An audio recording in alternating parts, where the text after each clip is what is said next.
Well, regardless of personal feelings, I am here to talk about Amber Heard's new film.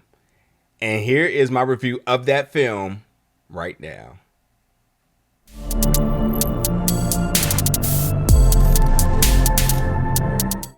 What's up, everybody, and welcome back to the channel today for another review. Today, we're going to be reviewing the new film, In the Fire, which is going to be available in theaters, on demand, and digital October 13th.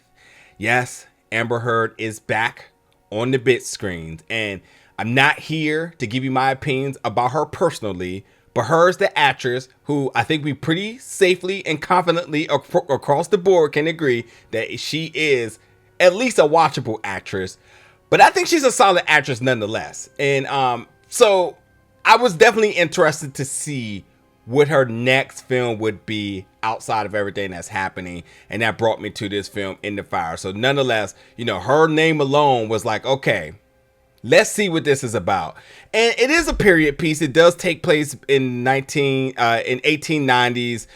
So, you know, with that, I'm always very interested about the location, about the costume design, outside of the plot, but like the aesthetic of the film. And that for sure was definitely a big check in the positive side. Like, I definitely love the production. I definitely love the costume and everything that really brought the 1890s to life. But you know, Amber Heard's character Grace, she's a doctor from New York, and she travels to this remote plantation because she is there to care for this boy who seemed to have abilities that are questionable, because with these abilities it sort of becomes a war and a conflict between religion and science. So like, she's there to treat this boy, but her specialist is, you know, treating people who are alienated. And this boy absolutely is showing signs of supernatural abilities. And you have folks that are very much on the likes of, this is a sign of the devil, this is something evil. So they're after this boy, where Grace feels like this is more of science that's involved. You know, she's going with you know, certain things in terms of like mental health or just whatever it may be. But like, nonetheless, this dude definitely has special abilities, and she's sort of attested this little boy Martin's special abilities as him being able to access parts of the brain that others don't even know exist, which in my case, that absolutely makes you a candidate to be an X-Men. So but nonetheless, yeah. I will say, like, I did enjoy this film because I did enjoy, first of all, the young man who's playing this character, Martin, Lorenzo McGovern, Zaini. I enjoyed his performance. You know, I thought he was very convincing. He's going through the different phases. I thought that, like, you know, he was intriguing. He was a little bit of a mystery as well. And also, you sort of cared for his protection, because you had these folks with pitchforks that was out to get him.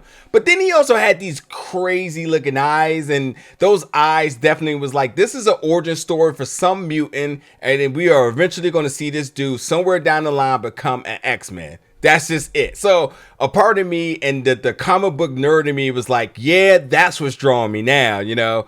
But even Amber Heard's character Grace, you know, I kind of got behind her as well. I think she has good chops. I think, like, she definitely knows how to invoke emotion. I think while she is there to protect this young boy, she also is having some challenges herself, because, you know, with this sort of battle between religion and science, you're going to get opinions and even evidence from both sides. And I think, like, seeing her sort of battle through that, but also sort of seeing parts of herself in this boy, you know, somebody who didn't really fit in and whatnot. You're seeing all of that. So, you know, there was parts of the film that I definitely did like, but I think, like, you know, much like Amber Heard said in her quote for the film, you know, it was definitely about the meditation of the almost supernatural powers of love, and told through the strong, willing, independent woman at the turn of the 20th century. So, like, I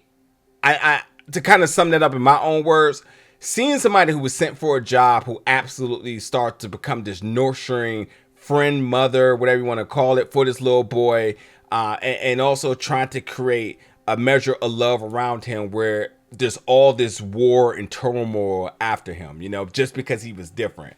So yeah. Anyway, in terms of the other thing with the production, the CGI at times were absolutely questionable. And there was the particular moment that I was just like, yeah, no, that's not good. That's just not good. Amber Heard, if you don't know, she speaks Spanish fluently. So it was cool to see her be able to utilize that, as well as other characters as well. So I definitely enjoyed, just seeing the dynamics of dialogue switch between English and Spanish throughout the film, and definitely how certain bits of the dialogue sort of rallied up other characters, and you can really feel like the emotion and the anger, but like the conviction behind folks and whatnot. So like there was definitely some interesting parts with it. And then like the ending in the film, it was interesting because I thought there was something symbolic about the ending. They went like a completely different way. Like, you ever hear like the whole thing of like going into the lights? Like when you go into the light, that's sort of like a sign of like passing or going to death. But like to see the opposite of that was kind of like, okay. So, I'll say this. The director, Connor Allen, who's the director and writer, I thought they did a really good job in utilizing Amber's at her best skill. Also, really working a script for this young boy, again, who I think Lorenzo just did a really fantastic job in being a star, being the focal point of the film. I mean, everything's revolved around him and his abilities. And this young boy, I'm not familiar with, but like I'm definitely interested to see where his career is going beyond this. I thought he did a good job. And then there's other folks such as Martin's dad, Nicholas Eduardo, who was a little bit of an enigma at times. Sort of just, you never really landed exactly on where his stance at were things, At times, Nicholas and Grace were sort of on the same page, and they were kind of opposite. Then there was kind of a little bit of attraction there, but also Nicholas really working with his son, Martin. And while it was the utmost important in terms of his protection, you kind of seen that sort of get elevated more and more in the film, where there was potentially doubts where he didn't think Nicholas would because of the discrepancy. Because at the point now, the town wanted Martin. They wanted him to die. They wanted him to be executed. They thought he was from the devil, and obviously that's not anything good anybody wants to be around, especially when you're very religiously driven. So it's that same story, much like a witch, but obviously a boy. It's just one of those type of things. And they thought it was a demon that was after him, and it was up to Nicholas to protect him and Grace to bargain with everybody to let her know that this is science. This is not anything demonic, So nonetheless, I enjoyed this film. It did keep me interested. And as a person, I'll be honest, as a person who's not overly in love with period pieces, I do love the aesthetic of a period piece. But I thought this one just really brought it all together. I thought it's hard for me to sit here and say I didn't enjoy this film. And again, I'm not here to campaign about how you should feel about Amber Heard and her personal life and everything that's happening with that. Amber Heard as the actor, I thought, and I think again across the board we can agree that she can really act.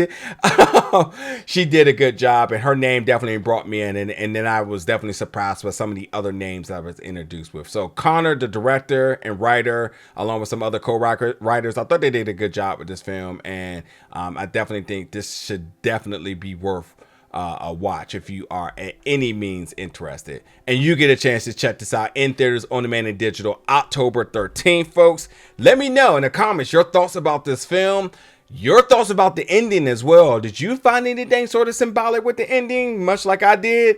If not, let me know in the comments, whatever your thoughts may be, and I'll see you back for more reviews very soon.